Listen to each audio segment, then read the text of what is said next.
धनंजय धड़कन के फैन के लिए बहुत एक बेहतरीन खुशी की खबर है, क्योंकि अपने चाहने वाले के लिए धनंजय धड़कन फिर से नया सॉन्ग लेके आ चुका है, जिस सॉन्ग का नाम है सिकरिया सीमान के। और ये सॉन्ग है जो बहुत एक बेहतरीन है। तो आप सब सुनना चाहते हैं और देखना चाहते हैं तो आप सब जाइए अभी यूट्यूब पर सर्च कीजिए धनंजय धड़कन एंटरटेनमेंट यूट्यूब चैनल, और उस पर जाकर आप सब ये गाना को सुन सकते हैं और देख सकते हैं।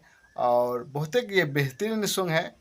और इस गाना को जो राइटर है मिठू मिसाइल है, और इसका जो म्यूजिक डायरेक्टर है सुगम राजा है। सुगम राजा के साथ पहली बार धनंजय धड़कन आए हैं, तो आप सब सुन सकते हैं कितना बेहतरीन ये सॉन्ग होगा सुगम राजा के साथ। तो आप सब के लिए थोड़ा मैं क्लिप लगा देता हूँ इस गाना को। तो आप सब फुल गाना सुनने के लिए आप सब जाइए यूट्यूब पर सर्च कीजिए धनंजय धड़कन एंटरटेनमेंट, और उस पर जाके आप सब इस गाना को सुन सकते हैं।